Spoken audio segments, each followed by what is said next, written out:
Sveiki visi. Taigi 11 įrašas ir nuo šito įrašo pradedu savo 4. autorinę parodą, kuri nėra buvusi eksponuota visiškai niekur. Tai yra lėkščių paroda. Neturiu vastovo lėkštėj nei vieno, nes jos visos kabo ant sienų ar lentynose, kaip man ir nereikia nelabai. Tai vat su tuo eksponavimu nelabai galiu kur vežti, nes tai yra keramika. Taip, tai taipogi atsimenu, kažkada pagalvojau, kad gal reiktų kažkur surengti Vilniuj parodą ir niekada nepamiršiu kreipimosi į Vilniaus taikomosios dailės ir dizaino muziejų, kurių telefonas buvo internetinėje erdvėje. Pasiskambinau, paklausiau, kiek kainuoja salė išsinuomoti, padaryti parodą. Tai tiesioginė to žodžio prasme buvo iš manęs lengvai išsityčiota, ko čia žinai kažkokia, iš kur čia išlindus, ko čia nori žinai. Atsakymų ir negavau, paskui labai naglai pasakė, nieko nekainuoja, bet dizainerius samdotės patys, ant ko sudėti darbus taip pat atsivežat. Ir žodžiu, sakau, kiek autorius gauna, kokią dalį autorius gauna pinigų už tą parodą. Nieko negauna, sako, visi pinigai lieka muziejai. Taigi supratau, kad Lietuvoj menininkams vietos kaip ir nėra valstybinėse įstaigose ir be to, jeigu reikia viską pačiam padaryti, tai vardan ko ir kodėl, tai nemokamai parodą aš galiu parodyti ir internetinėje erdvėje, YouTube platformoje, tai puikiausiai aš tą galiu padaryti. Todėl pristatau 4. personalinę savo parodą Jūsų teismui. Ir pradėsiu būtent nuo tos lėkštės, kur ir praeitam įraše rodžiau indus, kurie jau buvo taikomosios tokios dailės. Čia jau yra visiškai vaizduojamoji dailė. Lėkštės, kurios bus įvairiausių. Pradedu nuo šios lėkštės, nors turiu padarytų, sukurtų ir ankstesniais metais. Tiesiog sujungiau visas lėkštes į vieną parodą ir kadangi praeitam įraše rodžiau tos išskirtinio etapo darbus, tai ir noriu parodyti toliau, pratęsti šitą būtent lėkštę, kuri irgi buvo raižyta 5 valandėlių, be jokios pertraukos. Kaip sakau, mane gali suprasti tik mikrochirurgas, kuris labai gerai žino, kad tu negali pjaut kažkur kitur negu reikia, ar tenais negali ranka sudrebėti. Tai čia vien šitas darbas yra pas mane irgi apie tai. Ji taipogi yra dekoruota S-grafito technika, raižymas yra ir būtent beveik visa jinai yra dekoruota įvairiausiom spalvom, išskyrus šito rašto baltą foną. Sakysit, kad ir čia yra baltas fonas, bet čia yra lengvai pilki dažai, pilkas atspalvis ir būtent šitie maži brūkšniukai taipogi yra balti. Visur kitur yra dengta įvairiausiom spalvom. Ši lėkštė vadinasi tulpėms. Galima pamanyti, kad labai mėgstu tulpes. Iš tikrųjų, praktiškai man jos visiškai nepatinka, nebent kokios labai garbanotos, tos tokios papūgėlės, tas tai labai mėgstu.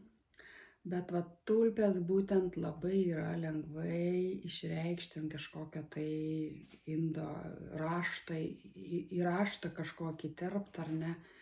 Tai čia yra raudona, kaip matot, ne glazūra, o dekoravimo dažai. Kadangi aš turiu labai retą tokį pigmentą gavau, pavyko gauti, nusipirkti, šiaip jį labai sudėtinga gauti yra, jis labai brangus yra. bet jį įdėjus į šviesesnės spalvos dekoravimo dažus gali gauti štai tokią ryškią spalvą. Tai tarp kitko tulpės, kur matot, yra dekoruotos glazūra. Ir jau kai kur galima matyti ant šios lėkštės prasidėjusią krakeliūrą, kadangi tai yra vaizduojamojo meno darbas ir jisai nėra naudojamas buity.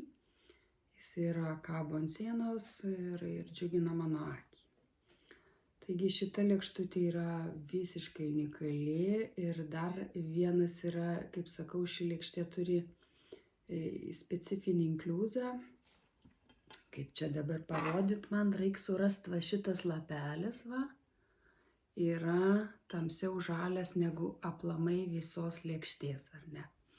Pamenu, kai baigiau šitą lėkštę dekoruoti, man kažkaip tarp pirštų teptukas taip susimalė ir jisai spriegė į šoną ir man aptaškė tą lėkštę vienam tam judesy.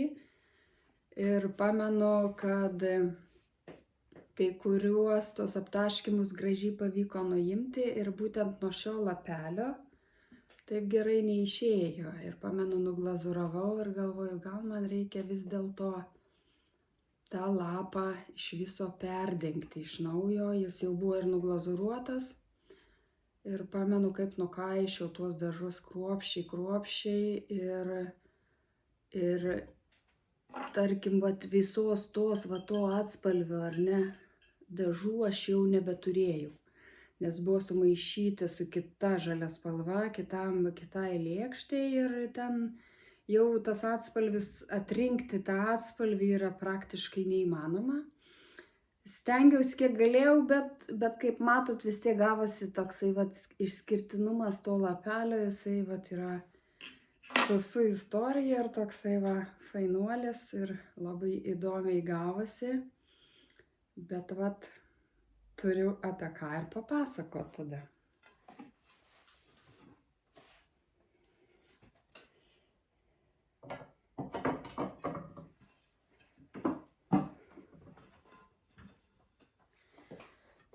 Antra iš tų 3 lėkščių, trečia yra pas sūnų Airijoje, tai neparodysiu. Antra iš tų 3 lėkščių yra žiesta. Jinai yra S-grafito irgi dekoruota, kaip matot, raižyta rankomis. Ir jinai, kaip matot, centre yra mergička, tai čia toksai man gavosi kaip mergelė ženklo toks suvokimas, atvaizdavimas. Iš pradžių tiesiog kažkokią panelę nusipiešiau eskizą, raštą turėjau, štai šitą raštas aplinkui, matot, yra išskirtinis, unikalus. Jis yra aplamai šitoks išsipieštas buvo toms lėkštėms ir daugiau niekam.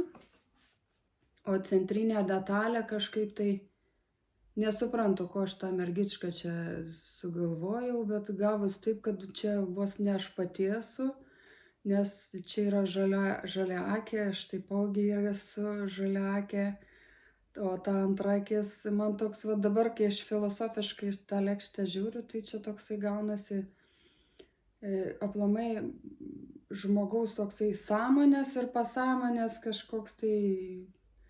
kažkokia tai išraiška, nes sąmonė kaip ir matoma, ar ne, o pasąmonė tarsi va tas tyros širdies simbolis, reiškiantis mūsų vidų ir tasai būtent kiniečių filosofijos, ar ne, ženklas yin ir yang, kaip suprantam, čia viskas apie gyvenimą ir apie baltą ir juodą baltame, balta juodame ir apie gėrį ir blogį ir kaip tik nori, tu čia gali interpretuoti tą yin ir yang iki begalybės.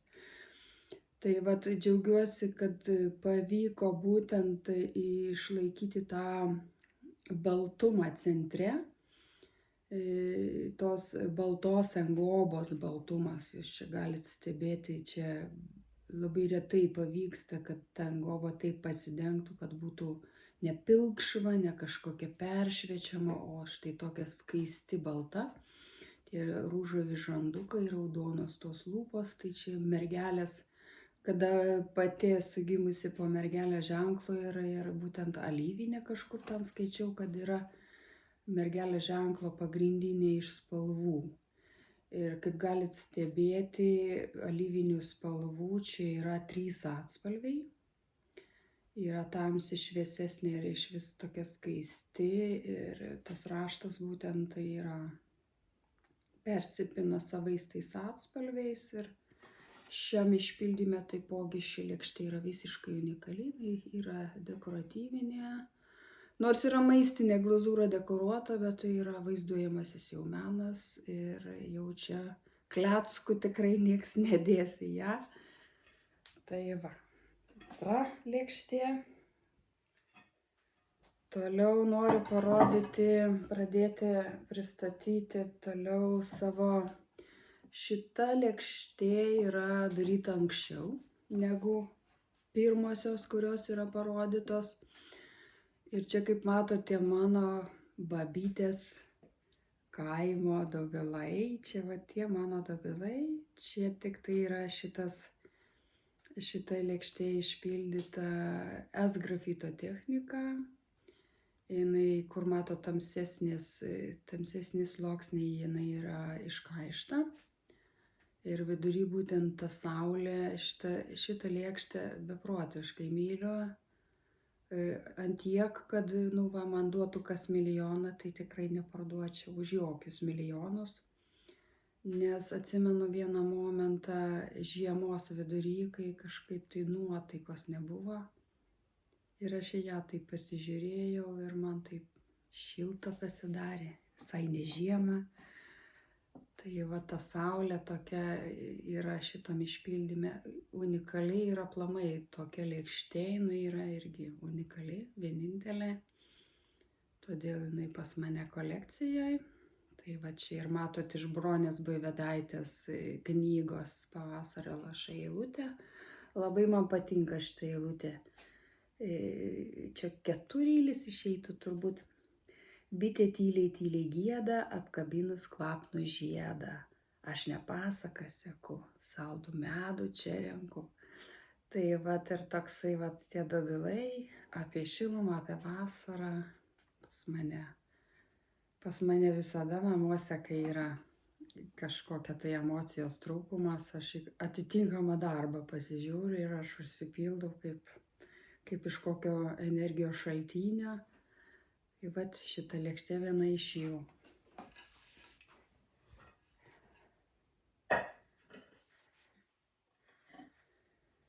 Sekanti lėkštė vėlgi yra iš to pačio etapo, kaip ką tik rodyta. Čia labiau jau kažkaip norėjau įprasminti tą mūsų lietuviškų protėvių paliktus raštus. Tai kaip matot, šitie indeliai su šermukšniais yra šiek tiek interpretuoti originalui, nes man reikėjo sutilpti į tą mažą erdvę, bet yra indelis, yra ta šermukšnio šakelė pamerkta į tą vazelę. Šituos aš atsimenu dar iš studentų laikų, kažkokią buvo meistrė davusi knygą, tai mes buvom prisipiešę, man labai gražus šitas toksai raitytas raštelis. Čia, kaip matot, centrinė detalė lėkštės, ar ne, čia centre žinoma yra saulė. Labai panašu vat į tą mūsų Lietuvos geltoną žalią, nėra raudonos, bet ta ruda lyg ir tokia biški raudona, bet kažkaip biški tą Lietuvos vėliavą, bet nelabai gal. Čia realiai yra saulė, ar ne, visa šita saulė, o šitas zigzagas, kaip matot, jisai yra, ta ruda yra žemė. Ir tie bumbuliukai, pagal mano interpretaciją, čia yra, skaitosi, derlinga žemė. O derlingoje žemėje auga kiekvienais metais, ar ne, kažkas išaugo svarbaus ir keliauja per visą pasaulį. Gyvybė sukasi ratu saulės šviesoj ir va toksai tarsi šermukšnis tik tarsi ir laimina mūsų šeimas, ar ne? Bet šiaip čia jokios tokios, kaip po tokios logikos suvedimo čia nėra. Nekūriau aš jos kažkokiam ten filosofiniam paaiškinimui. Tiesiog saulė, žemė ir kas auga ant žemės. Ir tas palaiminimas šermukšnis apsauga mūsų šeimoms. Ir vat tiek. Ir, kaip sakau, užtenka interpretuoti. Ir dar šiandienos laidoj parodysiu dar vieną lėkštę iš to pačio etapo, tos 3 paskutinės lėkštutės, kurios tokios labiau yra iš to etapo, kai pas mane ta 3 paroda buvo raštų kalba. Tai va čia yra mūsų tie lietuviški mylimieji, kvapniausiai, tie žemčiūgėliai, ar ne, kaip mes juos sakom, žemčiūgais kvepia. Tai ir ta saulė vidury, matot, irgi unikali. Ir šita lėkštė taipogi yra unikali šitokiam išpildyme. Ir čia galit stebėti, vat būtent to angobos, tarp kitko ant šios vienos lėkštės ir dar turiu vieną puodynę, ant kurios labai gerai matosi vat būtent žalių dažų, ar ne, padengimą, kuris, vat matot, eina šviesa nuo lango ir jisai yra toksai nei žalias, nei salotinis ir jisai duoda tą atšvietimą atsimušant nuo baltos angobos. Tai vat kažkaip kituose neišėjo, kituose vėl kas nors.